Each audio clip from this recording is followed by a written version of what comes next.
Good morning, dear student. How are you? I hope you all are well.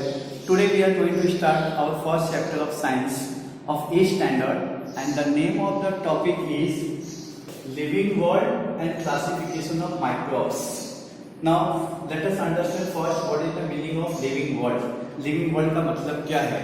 जैसे हम अगर अपने इस पूरे अर्थ पे देखें या इस पूरे यूनिवर्स में देखें तो बहुत सारे ऐसे एनिमल्स होते हैं कि जो क्या होते हैं, लिविंग होते हैं, ठीक है, वो यहाँ पे रहते हैं, चलते फिरते हैं। तो ऐसे ऑर्गेनिज्म का इंक्लूड हम लोग किसमें करते हैं? लिविंग वर्ल्ड में करते हैं। और साथ ही साथ में कुछ ऑर्गेनिज्म मतलब इतने छोटे होते हैं कि बिना माइक्रोस्कोप के हम उन्हें देख नहीं सकते। तो ऐसे ऑर्गेनिज्म जिसको माइक्रोस्कोप के बगैर नहीं देखा जा सकता है उसको हम लोग माइक्रोब्स में गिनते हैं। एक तरह से आप बोल सकते हो कि माइक्रोब्स जो वर्ड है ये माइक्रो ऑर्गेनिज्म का शॉर्टकट वर्ड भी है, तो शॉर्ट वर्ड भी है, ये भी आप कह सकते हो। तो ये तो रहा the meaning of the topic. ये टॉपिक का मीनिंग क्या है? Living world and classification of microbes. Now let us understand how the microbes are classified. Microbes को कैसे क्लासिफाइड किया गया है। For that let us understand the content which is given in our textbook, and the first topic is biodiversity and need of classification. ठीक है, now what do you mean by biodiversity? Biodiversity की मतलब क्या होता है? Biodiversity का मतलब ये होता है कि जैसे एक ही जाति की जो एनिमल्स है, ठीक है, वो कितने टाइप्स में बांटे गए, ठीक है, उनके रहने के हिसाब से, उनके खाने के हिसाब से, उनके लाइफ सर्कल के हिसाब से, ठीक है, ये सब के हिसाब से उन्हें कैसे बांटा गया है। ओके, तो biodiversity and need of classification, और जो इनमें बायोडाइवर्सिटी पाया जाता है उसका क्लासिफिकेशन करना क्यों जरूरी है। तो चलो पहले हम लोग लाइन टू लाइन इसे समझते हैं। Last year we learned that all the living organisms on the earth have adopted according to geographic region, food ingestion, defense, while okay, तो जैसे हम 7th स्टैंडर्ड में ऑलरेडी पढ़ चुके हैं कि जो अलग अलग अगर हम कंट्रीज में जाएंगे अलग अलग क्लाइमेट के कंडीशन के हिसाब से जो वहाँ का ज्योग्राफिक रीजन है उसके हिसाब से जो एनिमल्स होते हैं उनके बॉडी स्ट्रक्चर में, उनके शेप में, उनके खाने के पैटर्न में बहुत हद तक डिफरेंसेस पाए जाते हैं। साथ ही साथ में उनके फूड इंजेक्शन, जो खाने का जो तरीका होता है, ठीक है, ये भी अलग हो सकता है। और डिफेंस, और अपने आप को बचाने का भी जो तरीका होता है वो अलग अलग हो सकता है। While adopting the many differences are observed in the organism of the same species too, आप ये भी देख सकते हो कि एक ही जाति की जो ऑर्गेनिज्म होती है लेकिन फिर भी अलग अलग क्लाइमेट, अलग अलग ज्योग्राफिक कंडीशन के हिसाब से उनमें भी कुछ डिफरेंसेस पाए जाते हैं, ठीक है। जैसे आप लोग ने देखा भी होगा कि हमारे यहाँ पे मोस्टली जो भालू की जाति होती है, बियर की जो जाति होती है वो ब्लैक पाई जाती है, लेकिन वही आप अगर ध्रुवीय प्रदेश के बारे में सुने रहोगे, पोलार रीजन जिसको हम कहते हैं, वहां पे सफेद भालू भी पाए जाते हैं। तो depend upon the geographic condition, जाति एक ही है बट दोनों में डिफरेंसेस अलग अलग है। According to 2011 census, around 87 million species of the living organisms are found on the earth, including land and sea. जैसे 2011 की जो सेंसस हुई उसके हिसाब से इस पूरे अर्थ पर 87 मिलियन स्पीसीज पाई जाती है इसकी ऑर्गेनिजम्स की, और वो भी ऑर्गेनिज्म कौन से? जो जमीन पे भी रहते हैं, लैंड पे भी और सी में भी रहते हैं। To study such a vast number, it was essential to divide them into groups. अब आप जान सकते हो कि इतने ज्यादा जो स्पेसीज है, अगर इसको डिवाइड करने हम बैठे तो शायद it is not too easy work, मतलब actually we have to adopt a lot of mind toward this, and for that it was essential to divide it into group and sub group. तो इसकी जरूरत महसूस की गई कि जो 87 million जो स्पीसीज है उसे ग्रुप में और सब ग्रुप में डिवाइड किया जाए। सब group were created considering the similarities and differences among the living organisms, और ये किस बेस पे किया गया कि ये भले एक ही स्पीसीज है उस ऑर्गेनिज्म की, लेकिन इनमें क्या क्या सिमिलरिटीज पाई जा रही है और क्या क्या इनके बीच में डिफरेंसेस पाया जा रहा है। जैसे मैंने अभी अभी एग्जांपल आप लोगों को दिया, ठीक है, कि पोलार रीजन में जो बियर होते हैं उनका क्या कलर होता है, व्हाइट कलर होता है, और जो हमारे यहाँ पे पाए जाते हैं उनका क्या कलर होता है, ब्लैक कलर होता है, ठीक है। तो ये है एक ही जाति के, लेकिन उनमें कुछ डिफरेंसेस है, जैसे कलर का डिफरेंसेस है। वैसे ही आप और एक एग्जांपल दे सकते हो। Let us take an example of fish. Fish को ही ले लो आप। क्या जो सी में रहने वाले फिश होते हैं वो और जो हमारे यहाँ पे मीठे पानी में रहने वाले जो होते हैं वो क्या दोनों सेम होते हैं? जाति तो एक ही है, ग्रुप तो एक ही है फिश, लेकिन उनके अंदर डिफरेंसेस पाया जाता है। अगर आप समुद्र वाले मच्छी को, सी वाले मच्छी को नॉर्मल वाटर में रखेंगे तो भी वो जिंदा नहीं रह पाएंगे, और अगर आप मीठे पानी वाले मच्छी को सी में ले जाकर छोड़ देंगे तो भी वो जिंदा नहीं रह पाएंगे, क्योंकि वो एनवायरमेंट के हिसाब से सुटेबल होगा ही नहीं, ठीक है। और उसमें भी अगर आप ग्रुप में आ जाएंगे तो कोई ऐसी फिश होती है जिसका लाइफ साइकिल बहुत ज्यादा होता है, कुछ फिशेस ऐसे भी होते हैं जिनका लाइफ साइकिल बहुत कम होता है।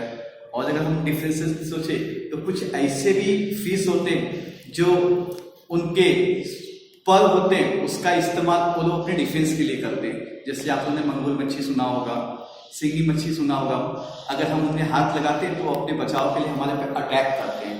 बल्कि बहुत सारी तो ऐसी मच्छियाँ होती है जो कुछ नहीं करती, सीधे हमारे पकड़ में आ जाती है, ठीक है। तो है ये एक ही स्पेसीज फिश, लेकिन देख सकते हो आप कितने सारे इनमें डिफरेंसेस है, ओके।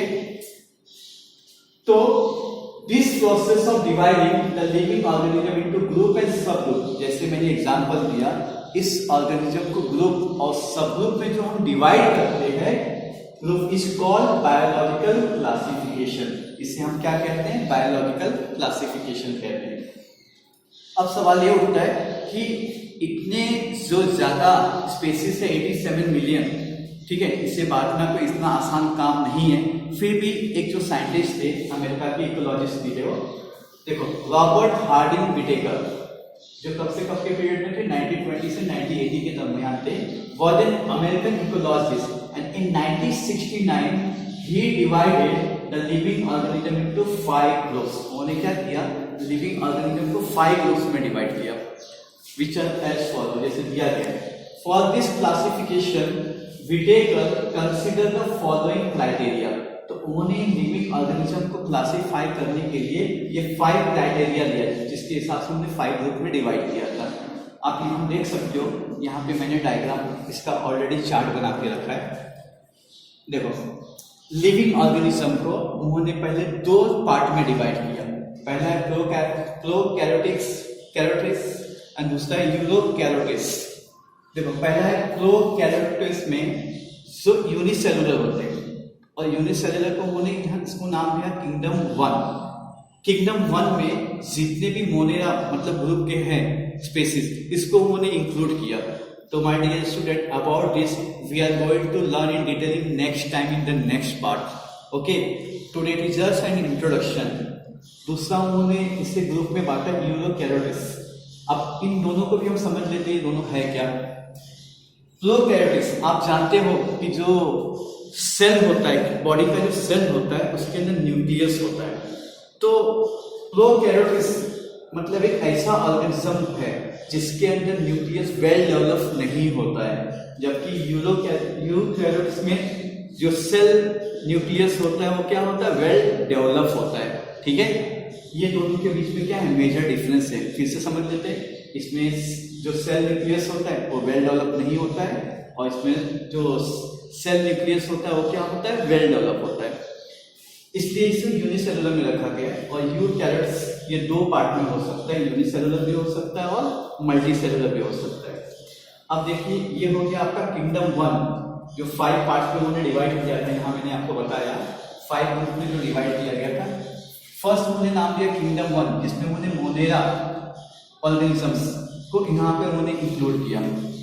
दूसरा यूनिसेलुलर, उन्होंने किंगडम 2 नाम दिया, और इसमें सभी जो प्रोटिस्टा स्पेसीज के जो ऑर्गेनिजम्स होते इसमें उन्होंने इनको इंक्लूड किया।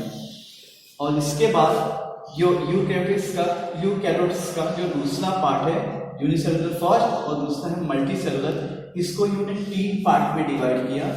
फर्स्ट वन किंगडम 3, जिसमें सभी फंगी आ गए। किंगडम 4 में उन्होंने डिवाइड किया, प्लैंटिया में आ गया, और किंगडम 5 एनिमिलिया में आ गया। नाउ चलो पहले हम इसको यहाँ पे समझ लेते हैं। जो लिविंग ऑर्गेनिज्म को इन्होंने सेल के हिसाब से इसे डिवाइड किया। सेल के हिसाब से कैसे? इसमें न्यूक्लियस वेल डेवलप नहीं होते, इसमें न्यूक्लियस क्या होते हैं? वेल डेवलप होते हैं। आप देख सकते हो उन्होंने फर्स्ट इसको किस बेस पे डिवाइड किया? Complexity of the cell structure. और सेल स्ट्रक्चर के हिसाब से मैंने अभी आपको बताया, तो इससे हम इसे बोल सकते हैं प्रोकैरियोटिक और एंड यूरोकैरियोटिक, जो कि सेल के स्ट्रक्चर के हिसाब से आपका यहाँ पे दिया गया है। Second, complexity of the organism. अब इसी के बेस पे ऑर्गेनिज्म किस मतलब की जो कॉम्प्लेक्सिटी है, मतलब वो यूनिसेलुलर है कि मल्टी सेलुलर है। यूनिसेलुलर का मतलब आप समझते हो, जिसके अंदर केवल एक सिंगल सेल होता है, ठीक है, उसको हम यूनिसेलुलर ऑर्गेनिज्म बोलते हैं। और मल्टी सेलुलर मतलब जिसमें क्या होते हैं? मोर देन वन सेल होते हैं, या फिर कह सकते हो कि मल्टी सेल भी होते हैं, ठीक है। तो उसके बेस पे इन्होंने इसके यूनिसेलुलर और मल्टी सेलुलर में डिवाइड किया। आगे mode of nutrition. Now what do you mean by mode of nutrition? The way of food intake by the living organism. कि living organism food को किस तरह से absorb करते हैं अपने अंदर, उसके बेस पर भी उन्होंने डिवाइड किया। सबसे पहले प्लांट्स। प्लांट्स को क्या नाम? प्लांट्स को हम पहले से जानते हैं कि plants are capable to prepare their own food with the help of sunlight and this process is known as photosynthesis. इसको हम फोटोसिंथेसिस बोलते हैं। Therefore, all the plants are known as autotrophic. Autotrophic का मतलब क्या होता है? कि जो अपना खाना खुद ही तैयार कर लेते हैं, ठीक है। और ये प्रोसेस जो होता है जिससे वो अपना खाना खुद ही तैयार कर लेते हैं, उसको हम फोटोसिंथेसिस बोलते हैं, ठीक है। आप ऑलरेडी पढ़ चुके हो कि सनलाइट का इस्तेमाल करके, और प्लांट के अंदर क्या होता है? क्लोरोफिल पिगमेंट होता है, ठीक, और पानी, ये तीनों का इस्तेमाल करके जितने भी प्लांट्स होती है अपना फूड खुद ही तैयार करती है। That's why they are known as autotrophic. और जबकि इसका उल्टा हम देखे जाए तो फंगस। फंगस क्या होते हैं? सेफ्रोडाइटिक होते हैं। सेफ्रोडाइटिक का मतलब जो दूसरे के ऊपर डिपेंड होते हैं अपने फूड के लिए। जैसे फॉर एग्जाम्पल कि कोई अगर मान लो कि कोई एनिमल्स अगर मरा हुआ है, तो ये क्या होते हैं? उनके ऊपर डिपेंड हो जाते हैं और उनको एब्सॉर्ब करते हैं, सड़ाते गलाते हैं। देखो, absorption from the dead animals, ये क्या करते हैं? जितने भी डेड एनिमल्स होते हैं उनको एब्सॉर्ब करके उनके ऊपर डिपेंड रहते हैं, ठीक है। तो this was all about mode of nutrition. Now fourth one is the life cycle. Life cycle के हिसाब से उन्होंने क्या बांटा? Plants. All the plants are known as producer. जितने भी प्लांट्स हैं वो क्या है? प्रोड्यूसर होते हैं, बिकॉज दे आर ऑटोट्रॉफिक, वो ऑटोट्रॉफिक होते हैं। और सेकेंड वन क्या है? एनिमल्स। एनिमल्स क्या होते हैं? कंज्यूमर्स होते हैं, जो किस पे डिपेंड्स होते हैं? प्लांट्स के ऊपर। फॉर एग्जांपल हम भी कंज्यूमर्स में ही आते हैं, बिकॉज वी आर डायरेक्टली और इनडायरेक्टली डिपेंडेंट ऑन प्लांट्स। हम प्लांट्स के ऊपर ही डिपेंड है, ठीक है। तो plants are known as producer and animals are known as consumers. Now third category is fungi. Fungi means what? जो डिकम्पोजर। डिकम्पोजर मतलब ये ऐसे माइक्रो ऑर्गेनिज्म होते हैं, जैसे कोई भी अगर प्लांट्स, समझिए कि प्लांट्स अगर खत्म हुआ या कोई एनिमल्स खत्म हुए, तो ये उनको डिकम्पोज करते हैं, उनको सड़ाने और गलाने का काम करते हैं, ठीक है। और अल्टीमेटली जब ये मरते हैं तो वापस ये मिट्टी में मिल जाते हैं और वापस ये प्रोसेस चालू हो जाता है। इनको प्लांट्स एब्जॉर्ब करते हैं, प्लांट्स को एनिमल्स एब्जॉर्ब करते हैं, फिर से उनको फंगस एब्जॉर्ब करते हैं, ठीक है। तो this was all about life cycle. Now your fifth one is phylogenetic relationship.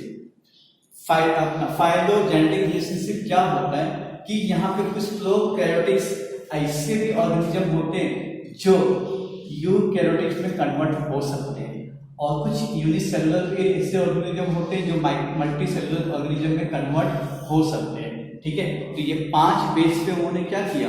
पूरे लिविंग ऑर्गेनिज्म को उन्होंने डिवाइड किया, ठीक है, जिसको उन्होंने नाम दिया kingdom 1, kingdom 2, kingdom 3, kingdom 4, kingdom 5, ठीक है।